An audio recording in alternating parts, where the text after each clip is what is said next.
বর্তমান যুগে পুষ্টিকর খাবার দাবারের মধ্যে সবার প্রথমেই রাখা হয়ে থাকে বিভিন্ন রকম ফলমূল।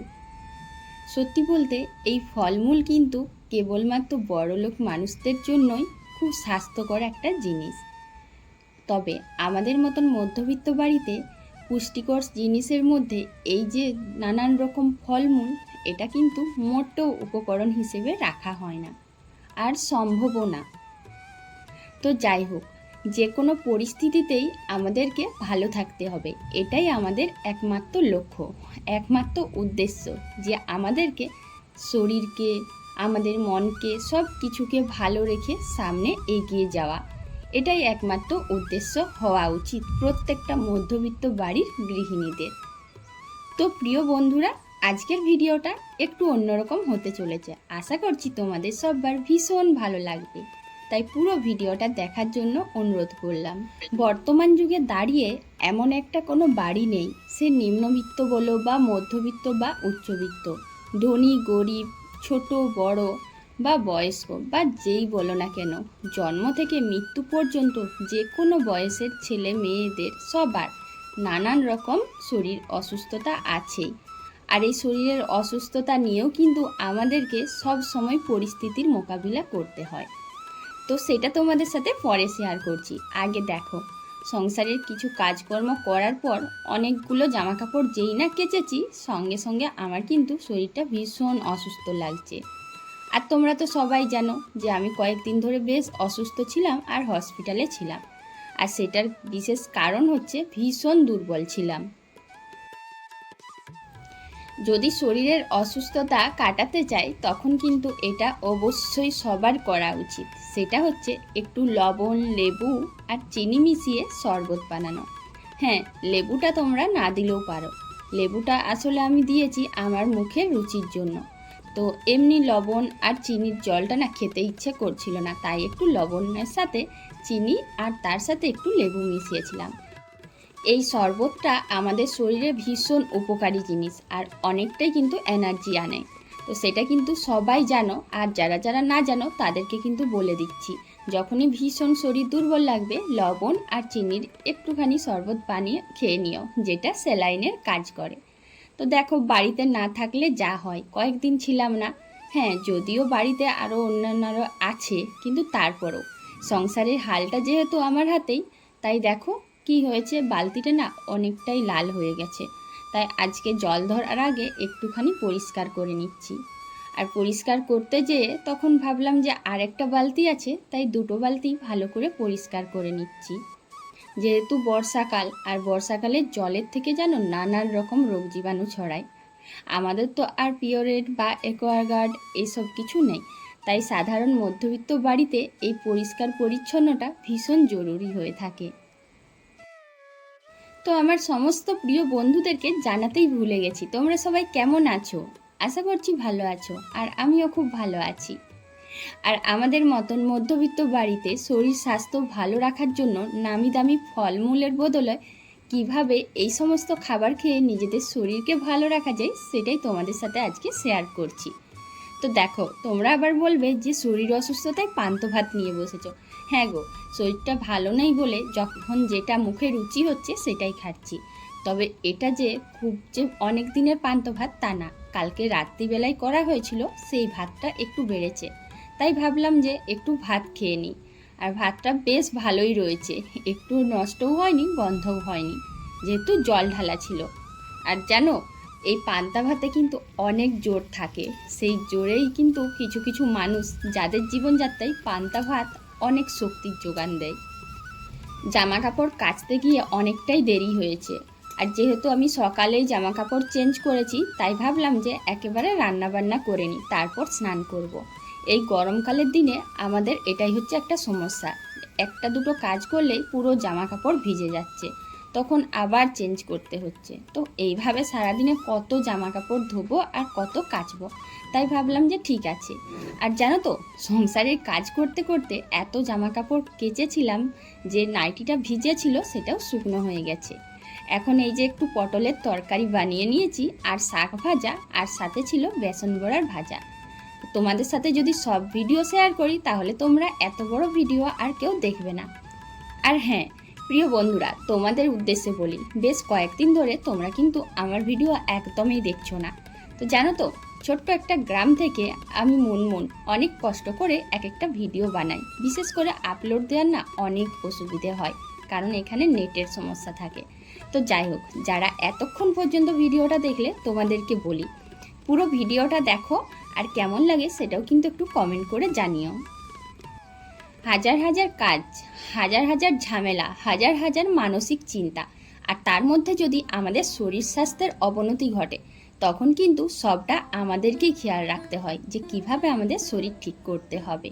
তো দেখো, এই জামা কাপড়গুলো না শুকনো হয়ে গেছে, আর প্রথমে এটাই ভাবলাম যে শুকনো হয়ে গেছে, কিন্তু অনেক সময় আমরা কি করি বলো তো, দূর থেকে যেটা দেখি সেটা কিন্তু সঠিক যে হয় তা না। তো আমি রান্না করতে করতে দেখলাম কয়েকটা জামা কাপড় পরে গিয়েছে, আর মনে হলো যেন এত রোদে সব শুকনো। তারপর যেই না সামনে এলাম, এই জিন্স প্যান্টগুলো হাতে নিয়ে দেখছি না না একটুও শুকনো হয়নি। তার সাথে আবার এই গেঞ্জির কলারগুলো, ওই যে কথায় আছে না যে সব সময় চোখে দেখা জিনিস সঠিক হয় না, ঠিক সেটাই আজকে আমার সাথে ঘটলো।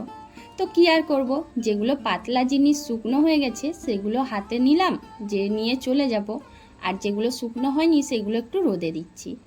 এই না শুকনো হওয়া জিনিসগুলো যদি আমি বাড়ির মধ্যে নিয়ে যাই, আবার সেগুলো মিলতে হবে।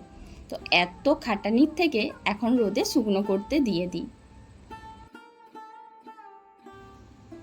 কতটা রোদ দিয়েছে দেখতেই পাচ্ছ তোমরা, আর কদিন ধরে বৃষ্টির কোনো নাম নেই।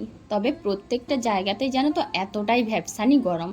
এই গরমের মধ্যে যারা বাইরে কাজ করছে তাদেরও অনেক কষ্ট, যারা বাড়ির মধ্যে কাজ করছে তাদেরও অনেক কষ্ট। তো দেখো, এখন বিকেলবেলায় চলে এসেছি একটা ফল নিতে। আসলে আমাদের মতন মধ্যবিত্ত বাড়িতে জানো তো নানান রকম নামি দামি আহামরি যে ফলমূল কিনে আনা সম্ভব এমনটা কিন্তু হয় না। আর সেই জন্যই বিশেষ করে গ্রামে যারা, তাদের কিন্তু অনেক সুযোগ সুবিধা থাকে। নানান রকম ফলমূল যেটা শহরের মানুষেরা কিনে খায়, সেটা কিন্তু আমরা খুব সহজেই সস্তায় বাড়িতে বিনে পয়সায় পেয়ে যাই। তো কালকে থেকেই না দেখেছিলাম একটা পেঁপে পেকেছিল, আর কালকে অতটা মনটাও ছিল না যে পেঁপেটা পারি।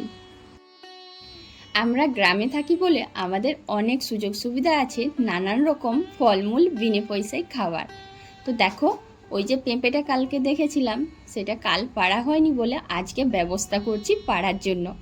আর এসে দেখছি যে না, আমার হাত কুলাচ্ছে না, আর তার সাথে বড় কোনো লাঠিও নেই যেটা দিয়ে আমি পারবো। তাই বুদ্ধি খাটিয়ে কয়েকটা ইট একটু জমা করে উঁচু করছি, যদি উঠে করে পেঁপেটা পারতে পারি। কথায় আছে না, আমাদের যখন ইচ্ছে থাকে, সেই ইচ্ছে থাকলে আমরা অনেক কিছুই করতে পারি, অনেক চেষ্টার পর সেই ইচ্ছেটা পূরণ করতে পারি। শেষমেশ দেখো, কয়েকটা ইটকে জোগাড় করে উঁচু করে ধাপে ধাপে অনেকটাই উঁচু করার পর তারপর ওটার ওপর পা দিয়ে পেঁপে গাছে উঠে পড়েছি। তোমরা আবার এটা দেখে ভয় পাবে না, এগুলো কিন্তু আমার অভ্যেস আছে। গ্রামের মেয়ে, তাই মাঝে মাঝে এরকম একটু রিস্ক নিয়েই গাছের থেকে ফল পারি।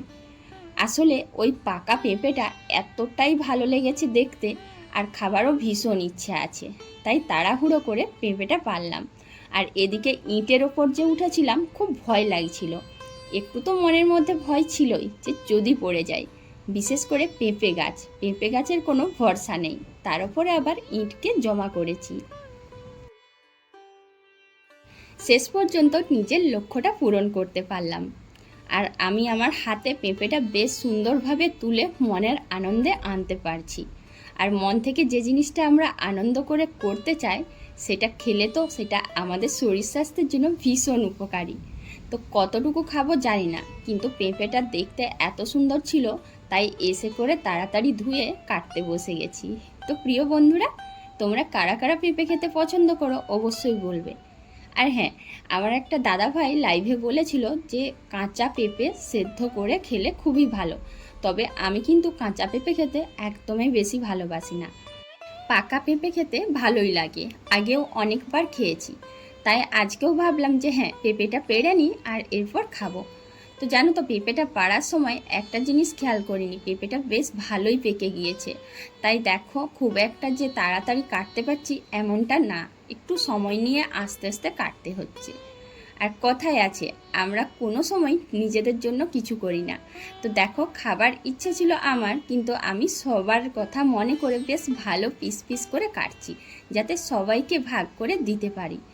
তো প্রিয় বন্ধুরা, আমি কিন্তু জানি না যে কারা কারা এতক্ষণ ধরে আমার ভিডিওটা দেখলে। তো যাই হোক, তোমরা যারা এতক্ষণ পর্যন্ত ভিডিওটা দেখলে, তোমরা সবাই কমেন্ট করবে। আর কেউ যদি কমেন্ট না করো, তাহলে কি করে আমি উৎসাহ পাই? গ্রাম থেকে ছোট্ট একটা ব্লগার, মানে ছোট্ট একজন ইউজার, তোমাদের জন্য প্রতিদিন একটা করে ভিডিও নিয়ে আসি। তোমরা যদি ছোট্ট ছোট্ট একটা করে কমেন্ট করো, কেমন লাগলো, হ্যাঁ, হতেই পারে ভালো, হতেই পারে খারাপ, তো সেই কমেন্টটা দেখে কিন্তু আমি একটু উৎসাহ পাবো। সাথে একটু আমার ভিডিওটাতে লাইক দিয়ে দিও। এতক্ষণ ভিডিওটা দেখলে বলে তোমাদের সবাইকে অনেক অনেক ধন্যবাদ জানাই গো। জানো তো, বাজারের দিকে এই পেঁপে কিন্তু অনেক দামে বিক্রি হয়। কারণ আমাদেরও কিছু মানুষ আছে, মানে যারা যারা শহরে থাকে, আত্মীয় স্বজনরা, তারা বলে যে পাকা পেঁপে খেতে ভীষণ ভালো লাগে, কিন্তু পায় না, অনেক সময় টাকা দিয়েও পাওয়া যায় না। আর আমাদের দেখো, মধ্যবিত্ত সংসারে ফল বলতে এই সমস্ত ফলমূল, পাকা পেঁপে, পেয়ারা, কলা, এইগুলো অনায়াসে বিনে পয়সায় পেয়ে যায়। আর এগুলো খেতে কিন্তু দ্বিধাবোধও করি না, খেতেও ভীষণ ভালো লাগে। তার সাথে নিজের ইচ্ছে মতো, মানে যত খুশি খাওয়া যায়, আর নির্ভেজাল জিনিস। হ্যাঁ, তোমাদেরকে তো বলতেই ভুলে গেছি, আর ভিডিওটা কিন্তু শেয়ারও করা হয়নি। কি বলো তো, ওই যে সকালবেলায় যখন কাজ করছিলাম, তার মাঝখানে একবার বাগানে গিয়ে কয়েকটা পাকা পেয়ারাও নিয়ে এসেছিলাম, যেগুলো খেয়েছি, তোমাদের সাথে শেয়ার করা হয়নি। সারাদিনে এরকম বাগান থেকে আমরা নানান রকম ফলমূল পেয়ে থাকি। আর আমাদের মতন মধ্যবিত্ত বাড়িতে বিনে পয়সায় ফলমূল খেতে পেলে শরীর ও স্বাস্থ্য সব কিছুই ভালো থাকে, এমনকি কোনো টাকাও লাগে না। কতটা সুন্দর জিনিসটা! তো দেখো, পেঁপেগুলো কাটার পর আমি আগে একটু খেয়ে নিচ্ছি যে পেঁপেটা মিষ্টি না জলের মতন। অনেক পেঁপে আছে একদমই ভালো লাগে না, জল জল লাগে। তো না, শেষ পর্যন্ত পেঁপেটা ভীষণ মিষ্টি ছিল, আর সবাইকে দিয়েওছি। তারপরে যেই না একটু বিকেল হয়েছে, মানে সন্ধ্যের আগেটাতে, দেখো তোমরা অবস্থা, চারিদিক থেকে মেঘ যেন ঘন কালো হয়ে গেছে, মানে বৃষ্টি নামার আগের অবস্থা। তো খুব ভালো হবে যে অনেক দিন বৃষ্টি হয়নি, এরপর একটু বৃষ্টির মুখ দেখতে পাবো। চারিদিক এত ঘন কালো হয়েছে, যেন মনে হচ্ছে এই বৃষ্টি এলো বৃষ্টি এলো। তো এখন আমি জলটা ধরে নিই, কারণ যদি কারেন্ট না থাকে একদমই জল পাওয়া যাবে না। আর আজকের ব্লগ এখানেই শেষ করছি, টাটা।